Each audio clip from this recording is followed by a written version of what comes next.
Ruto's mismanagement and bad policy, their reckless and flying statements backed up by the pettiness of the statement by CS for Interior Kipchumba Murkomen shows a government led by brokers, petty officers, charlatans, and ugly thinkers.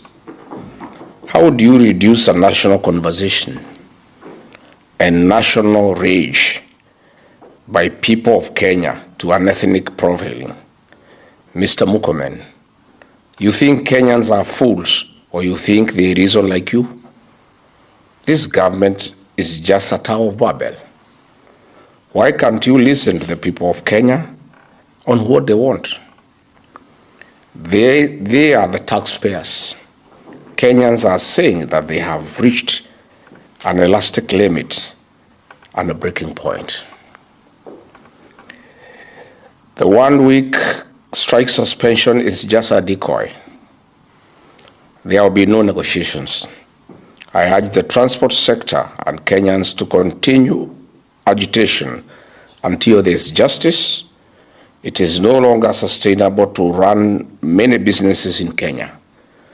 Business people should not be used as conduits by cartels to make breaking profits.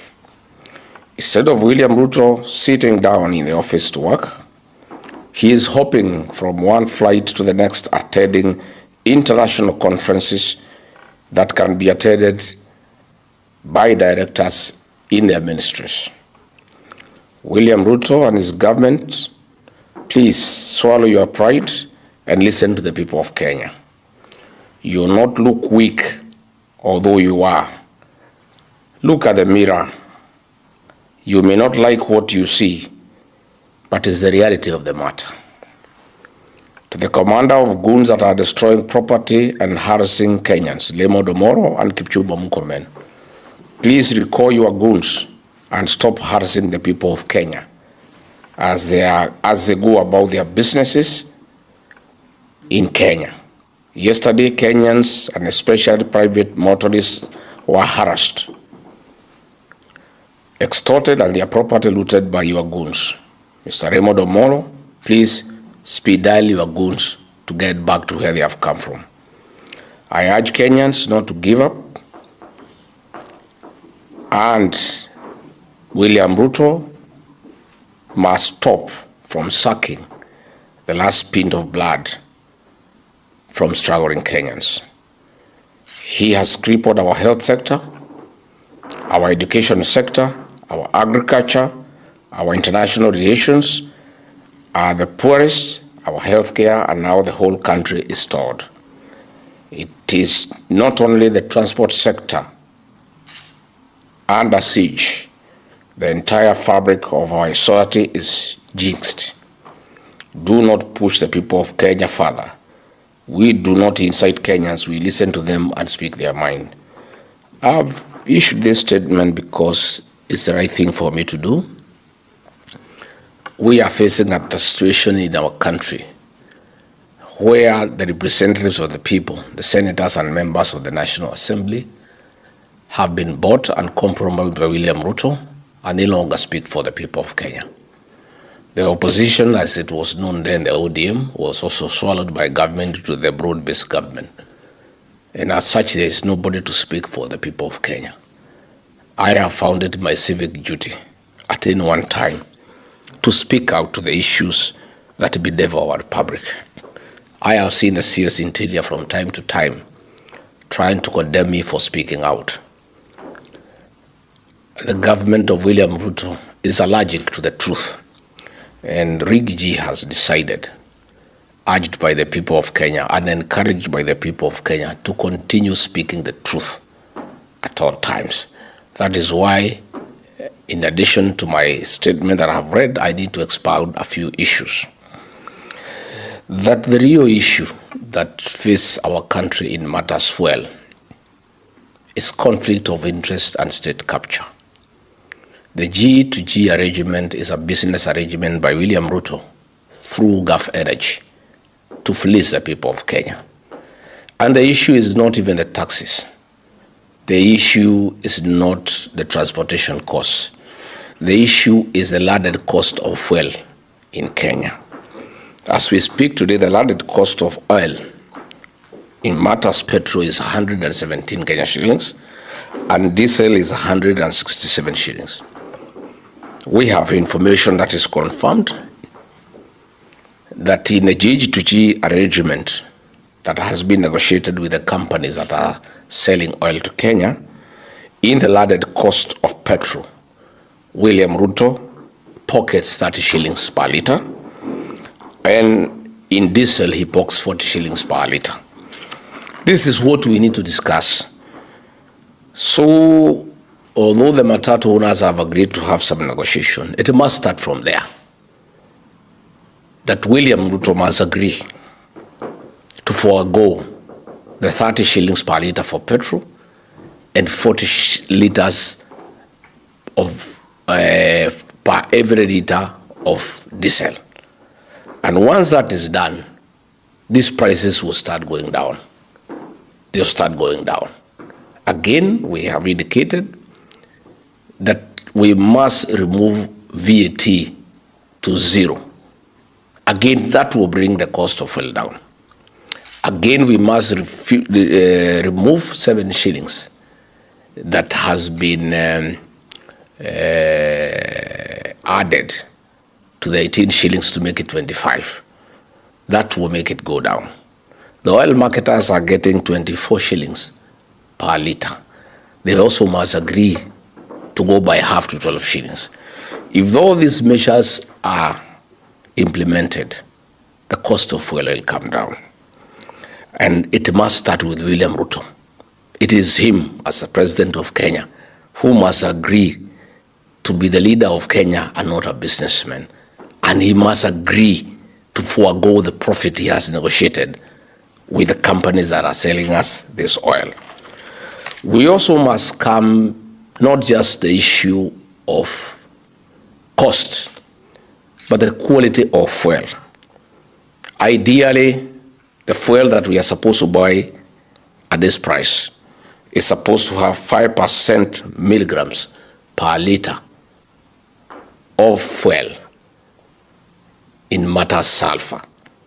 But what has been brought has 60 milligrams of sulfur per litre. This is bad fuel. And I must warn the people of Kenya that the vehicles, the engines that manufacturers have come up with, Euro 4, Euro 5, Euro 6, the way those engines have been designed and manufactured, they cannot take bad fuel. And I want to warn the people of Kenya, even if these prices are brought down, they must demand that this bad fuel must be removed from the market, because these vehicles will have a knock in a few weeks. Again, in terms of plant and machinery for our factories, this bad fuel will spell doom for their life. It will be brought down to a few months. So much as we are saying we want the cost of fuel to come down, all owners of vehicles, private, Matatus, owners of plant and equipment must demand the removal of this bad fuel from the market, because it will give us problems as we go along. Let me say that we should not be told that we are having a challenge because of the Strait of Hormuz. Our fuel does not come from Iran. It doesn't go through the Strait of Hormuz. Our fuel is sold by ADNOC in Dubai and Saudi Aramco in Saudi Arabia. That is where the fuel is processed, and therefore this story that we are having a challenge because of the Strait of Hormuz is hot air. The issue, as I've explained, is that William Ruto has loaded very big profit in the landed cost of fuel and that is the way to deal with it. Let me go to the issues of Turkana that would have sorted out the issues of petroleum in our country. William Ruto and Gulf Energy forced Tullow Oil to surrender the production and prospecting of oil in Turkana to them at a cost of 120 million US dollars, which is equivalent to 15.6 billion Kenya shillings. And that is why they have added so much profit in the landed cost of fuel to enable them pay this 15.6 billion to acquire full rights in oil in Turkana. Gulf Oil and William Ruto created a false debt with the Tullow Oil that they are supposed to pay 350 billion for full ownership, which is a lie. The final price was 120 million US dollars, which is equal to 15.6 billion. The US dollars 250 billion, equivalent to 350 Kenya shillings, billion shillings, is a lie. And this is where the catch is, that in 10 years, every barrel of oil gotten from Turkana will cost 100 US dollars. $85 will go towards paying this forced debt. Effectively, that money will go to William Ruto and Gulf Energy. You are left with 15 shillings, which will be divided 75% to the national government, equivalent to 1,440 shillings, 20% to the county government of Turkana, equivalent to 384 shillings, and 5% to the Turkana community, that is 96 shillings. It's pure theft of a natural resource given by God to the people of Turkana, by William Ruto and Gulf Energy, to the disadvantage of the people of Turkana. Unfortunately, the people's representative, the members of parliament and the governor, with the exception of the senator, have been bought and compromised, and they cannot speak. We must therefore speak for the people of Turkana. These oil reserves have the capacity to produce enough money to change the lives of the people of Turkana, to build good schools, build good roads, sink dams, get water for irrigation and for domestic purposes, and change the lives of the people of Turkana forever.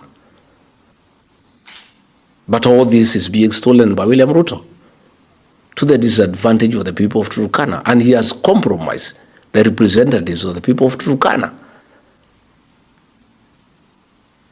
The people of Turkana must say no, and I'm urging the people of Turkana to stop further exploration and exploitation of their reserves of oil in Turkana until proper negotiations have been done and the people of Turkana get the maximum out of the proceeds of the oil that is in Turkana, given to them by God to change their lives. And I would urge the people of Turkana to stop this exploration until there's change of government next year, where they can sit down with the new administration and negotiate a good package that will change the lives of the people of Turkana. It cannot be that a natural resource given free of charge by God to the people of Turkana will benefit William Ruto and Gulf Energy. It's unacceptable. And the people of Turkana must say no. And I urge them not to fear. They must be like the people of Ikolomani in Kakamega. When William Ruto got some people to go and harvest their gold without adequate compensation to the people of Ikolomani in Kakamega, they stopped it. People organized themselves and said no. And this is what I'm urging the people of Turkana to do. I know I'll be accused of incitement. I'm guilty as charged. I have a responsibility to speak for the people of Turkana. They cannot allow William Ruto to take their oil and go with it, when this oil and its proceeds can change their lives forever, to get good schools, good roads, water, good hospitals, and change Turkana to be another Dubai. The people of Turkana must rise up to the occasion and say no. Finally, let me say I've heard Hassan Omar of UDA saying that people have been radicalized, and asking what people have done to William Ruto, or what William Ruto has done to the people. I want to say, Hassan Omar, you are the ones radicalizing the people of Kenya. When you ask Churchill to kill the Matatu industry and replace it with BTR buses, what are you doing? That is radicalization. The Matatu industry employs many people. Many Kenyans have invested in the Matatu industry. And you are issuing a public statement asking the Minister for Transport to kill the Matatu industry and replace it with the BTR. You are actually radicalizing the Matatu owners, the drivers, the touts, and all the people who work out a living from the Matatu industry. You are asking what William Ruto did to people of Kenya, why they are so angry. You should know, because you live in Kenya. He abducted and killed their children. People are still in pain. He has levied taxes that are unreasonable to the people of Kenya. He has refused to pay pending bills to the people of Kenya. Their properties are being auctioned. He has made bribery a way of life. He is mocking Kenyans by displaying millions of shillings in public when people have no food on the table. That is what William Ruto has done to the people of Kenya. If you didn't know, I heard you ask that question, I have that answer for you. And you're asking why people are radicalized. It is the government that is radicalizing the people. The kind of statements of P.O. Adai and John Badi are making, the so-called experts, are radicalizing the people of Kenya. And they will be radicalized because that is the way the government wants things to be done. Let me, again, is my very wish, respond to Kipchumba Murkomen. I've heard him. At any one time, there's a problem in Kenya trying to blame President Uhuru Kenyatta and Rigathi Gachagua. Kipchumba Murkomen, for the record, Uhuru Kenyatta is not the president of Kenya. William Ruto is the president of Kenya. The buck stops with him. He cannot blame Uhuru Kenyatta for mismanaging the country, for destroying a country that was up and running. President Uhuru Kenyatta handed over a country that is working, with a working education system, working health system, with a country that was secure. 4 years down the line, there is no country.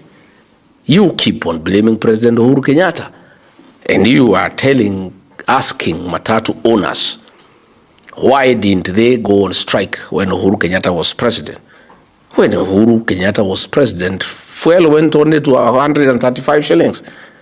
We are now over 240. The people of Kenya know the difference. And again, Ruto is president.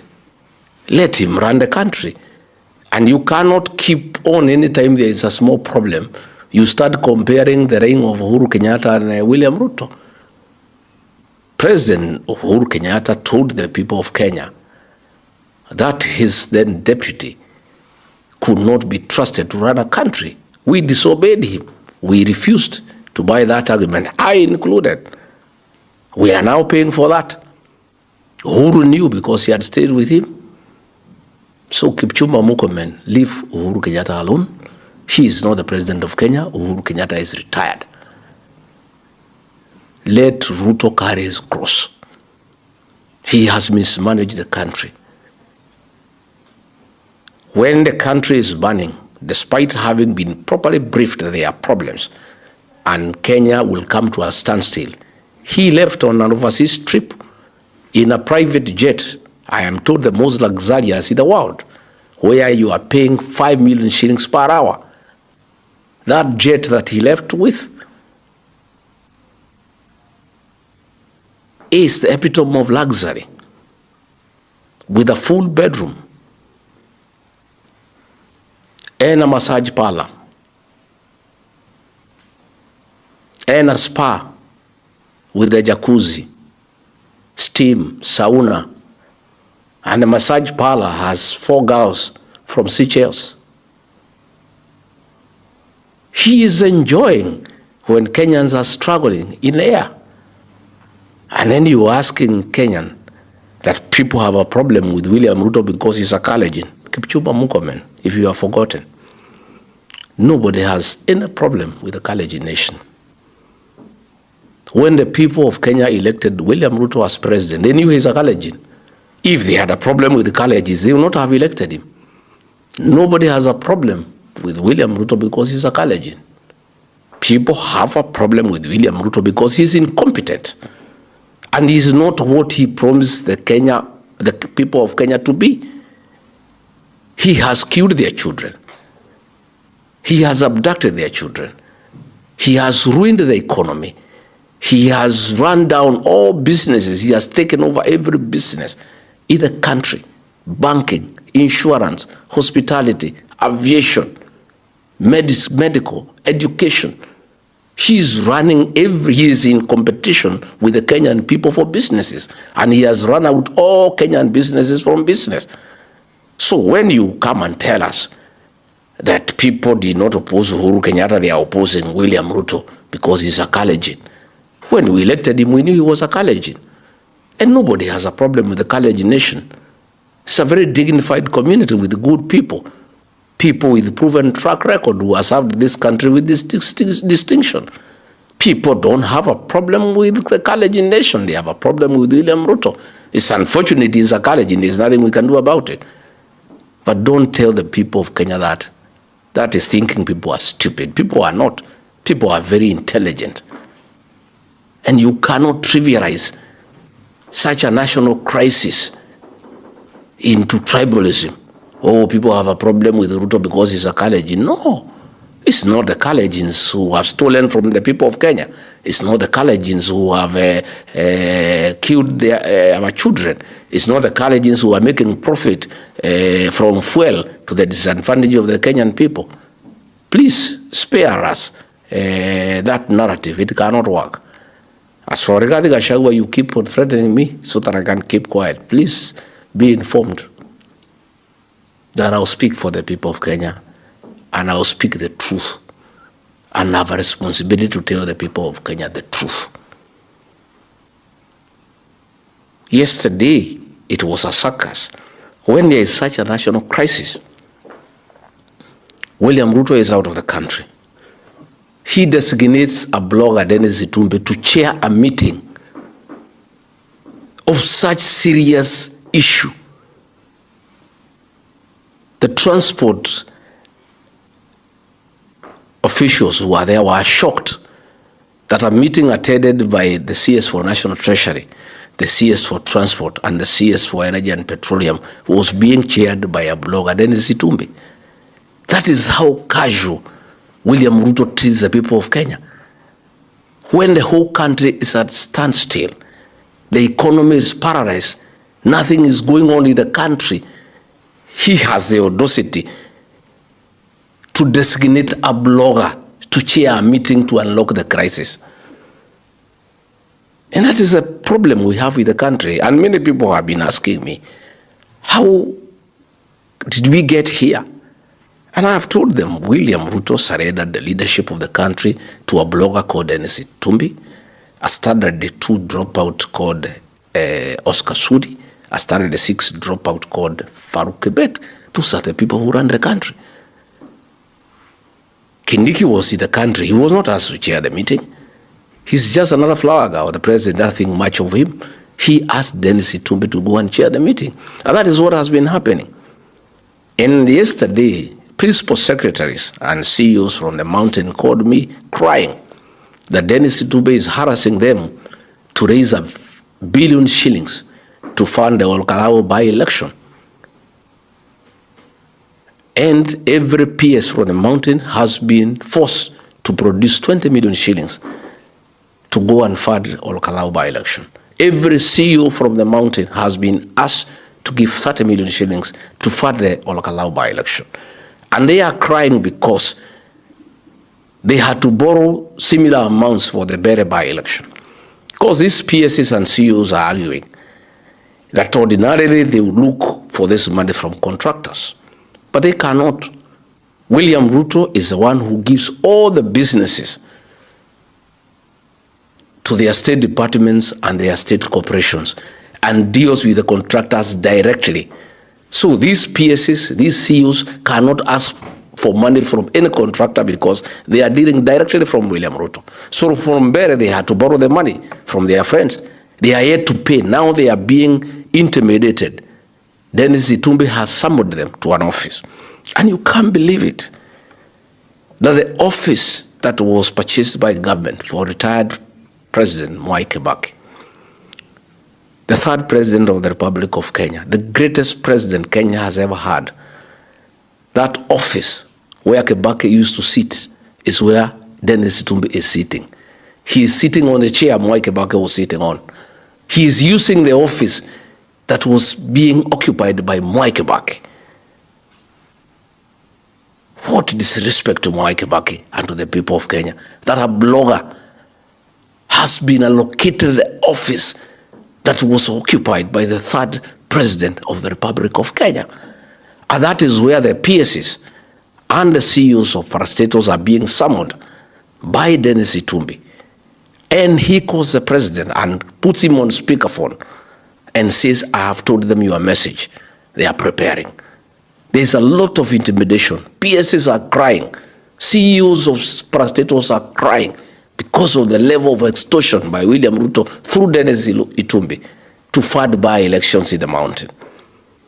This Dennis Itumbi, a blogger, is the one in charge of government, not Kindiki. When Ruto goes out of the country, he leaves Dennis Itumbi in charge. And you saw yesterday, the CS National Treasury is a very senior cabinet secretary with executive powers. But the meeting he is in is being chaired by Dennis Itumbi. Ordinarily, that meeting should have been chaired by the deputy president, the fake one.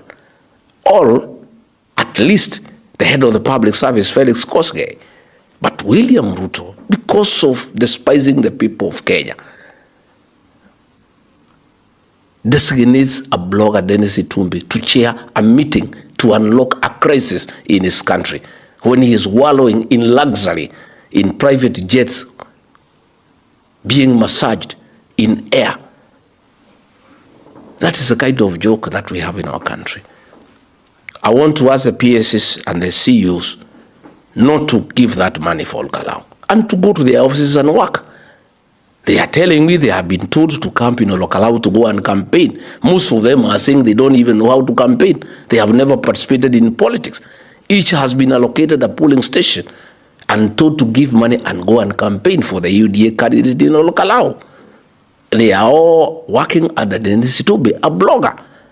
He is in charge of PSs and CEOs of parastatals.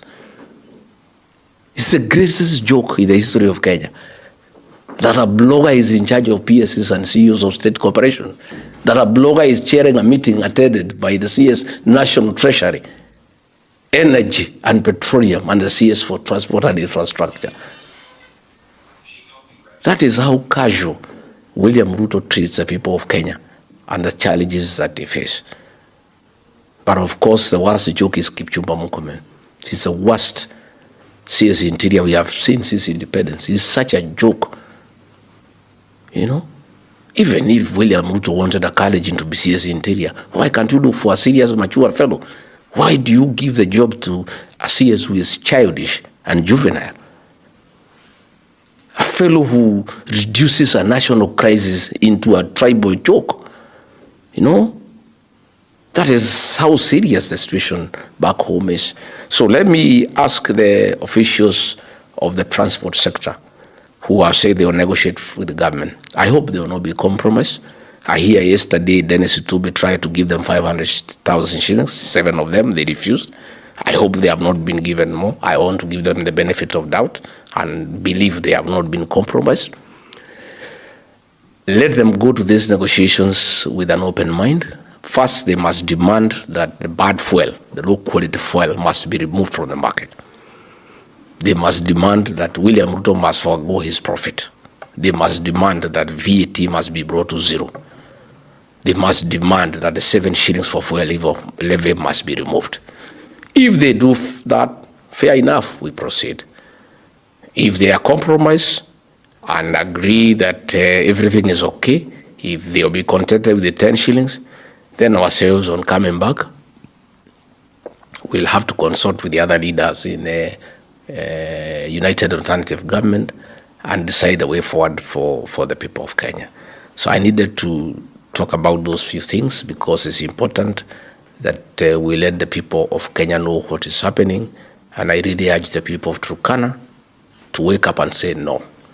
They cannot allow theft of a God-given natural resource that would have benefited the people of Turkana to benefit one William Ruto and his company, Gulf Energy. It is immoral, it's unacceptable, and all Kenyans must support the people of Turkana. Thank you very much. Asanteni sana.